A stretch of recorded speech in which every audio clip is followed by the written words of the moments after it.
লোকসভা ভোটের প্রচারে বেরিয়ে মাতঙ্গিনী হাজরার বসতবাড়িতে পৌঁছে মাতঙ্গিনী হাজরার স্মৃতিসৌধে মাল্যদানের মাধ্যমে শ্রদ্ধার্ঘ্য নিবেদন করলেন দেবাংশু ভট্টাচার্য।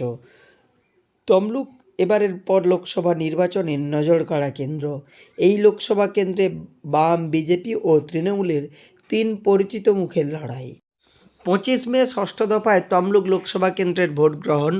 তমলুক লোকসভা ভোটের গ্রহণের আগে তমলুক লোকসভা কেন্দ্র জুড়ে প্রতিটি রাজনৈতিক দলের প্রার্থীদের প্রচার চলছে জোর কদমে।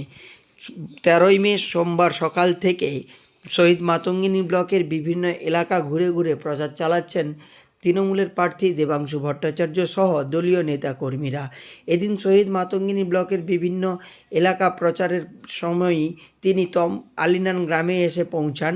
সেখানে মাতঙ্গিনী হাজরার বসতবাড়ির কাছে থাকা স্মৃতিসৌধে মাল্যদানের মাধ্যমে শ্রদ্ধার্ঘ্য জানান। এছাড়াও তমলুকের আলিনান গ্রামে মাতঙ্গিনী হাজরার স্মৃতির উদ্দেশ্যে তৈরি করা মাতঙ্গিনী হাজরা স্মৃতি মেমোরিয়াল সৌধও ঘুরে দেখান। সেখানে মাতঙ্গিনী হাজরার বিভিন্ন ব্যবহৃত সামগ্রী অর্থাৎ শঙ্খ, শাড়ি থেকে বিভিন্ন কিছুও তিনি পরিদর্শন করেন।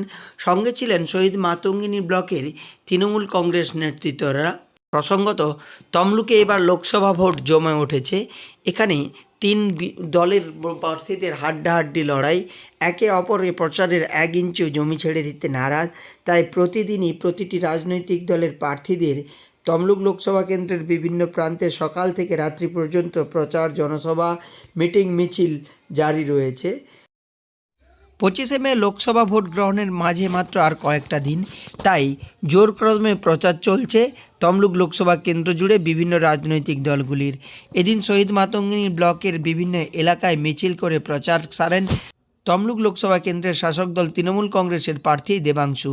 আর এই প্রচারের ফাঁকেই তিনি মাতঙ্গিনী হাজরার স্মৃতিস্তম্ভে মাল্যদানের মাধ্যমে শ্রদ্ধার্ঘ্য জানান।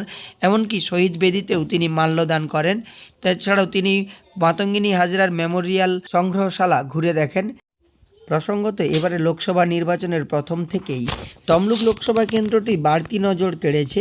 তমলুক লোকসভা কেন্দ্রের বিভিন্ন রাজনৈতিক দলের পরিচিত মুখের লড়াই সাধারণ মানুষকে বেশি আকর্ষিত করেছে। তাই রাজ্যবাসীর পাখির চোখ 4 জুন তমলুক লোকসভা কেন্দ্রে কে শেষ হাসি হাসবে।